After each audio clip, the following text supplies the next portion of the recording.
Alassane Ouattara Stadium, the biggest stadium in Ivory Coast right now, was officially opened in 2020, 2 years before the 2023 Africa Cup of Nations.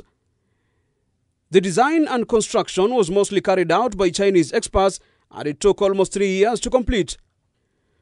Construction of the stadium cost Ivory Coast government $257 million, approximately 33.2 billion Kenya shillings. However, China contributed 40% of that amount. With a capacity of up to 60,000 fans, Alassane Ouattara Stadium carries the pride of the West African country. It is also one of the most modern stadia in Africa. During the 2023 AFCON, Alassane Ouattara Stadium was the center of attraction. The multi-purpose stadium, located in northern Abidjan, hosted the opening and closing ceremonies together with the final, where hosts Ivory Coast beat Nigeria Super Eagles 2-1 to clinch their third AFCON title. It was a lucky tournament for Ivory Coast because right from the beginning, nobody expected Ivory Coast. If you look at it, when the first games, people were not coming. But later, when they saw that the team was playing good and miraculously were winning games. So, we wrapped it up with the finale. We won the AFCON, the third for Ivory Coast. That made it, it sealed the interest for football, for fans, but the local league is still very low. Yeah, because they are concentrated people here, the fans here, they adore their national team, but the local teams no. The construction of this stadium has been a game changer as far as hosting sporting events in the West African country is concerned. On match days, the stadium is always sold out. It's packed full. Despite the distance from downtown, the stadium is packed full because, like I said earlier, they love their national team, the Elephant, les Elephants. They love the team a lot. So, and you know, the games are not, we don't play games all the time. So the fans are hungry, they are football hungry. So when they say there's a game, they come. You know, the last time they played, I think, was 3-4 months ago. Now the team is coming, everybody wants to watch the team. Because that fervor of the Nations Cup is still with them. Some people are still keeping the jerseys they bought last year, early this year, for the team. They are still wearing it. So, in town.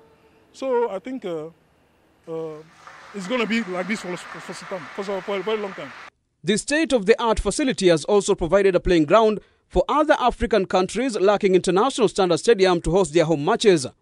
Most recently was the Kenya men's national team Harambee Stars, who battled for a 3-3 draw against Gambia in what was Benny McCarthy's first game in charge. At the same time, Alassane Ouattara Stadium also hosted Guinea against Somalia. Yes, yes, this is one of the best stadiums in Cote d'Ivoire, 60,000 seater. But we had a lot of problems because the pitch was made 3 times. Yeah, they had to work on the pitch 3 times. But finally, I think it's okay. And as you can see, because of the rich infrastructure Cote d'Ivoire has right now in football, a lot of teams are coming to play their home games here. Guinea coming here, Burkina coming here, even Mali coming here, like Gambia came here the other time, now they are here again. And it's a good thing. And you can see the stadium is well exploited. Even when there's no match, they organize marriages here. There's a hotel over there, they call it Ado Hotel.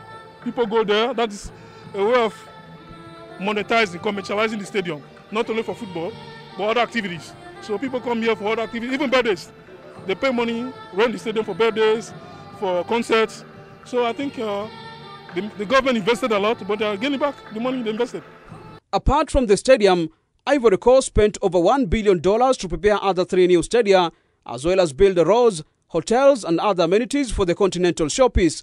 Nobody, it was the AFCON that motivated the government to release such a huge budget. I think they spent about 600 million euro for the Nations Cup. Yeah, not only football, they built hotels, even the roads. This place was bush. I have a plot of land somewhere around here. 3 years ago, you can't come here. Bush, thick forest. So it took a lot of money to transform money. Not only stadium, you see the roads they built. So because of the AFCON, there's a city called San Pedro. There was no stadium. They only had municipal stadium. Now they have world-class stadium like this. Yamoussoukro, the political capital, there was no stadium. Now they have a world-class stadium like this. Since independence, Kenya has only constructed 2 main stadia for international matches. the Moi International Sports Centre Kasarani and the Nyayo National Stadium. The two venues have been overused in hosting various sports and non-sports events, leading to damage of playing surface. However, with Kenya expected to co-host the 2027 Africa Cup of Nations together with Tanzania and Uganda, there is a glimmer of hope. Don't be afraid. Invest in football. That's the problem we have in Africa. Infrastructure does not rot. Yeah, you have to invest in football because it pays. Football pays. You know, these people who criticize the government that how can you put 600 million euro in AFCON? What are you going to get?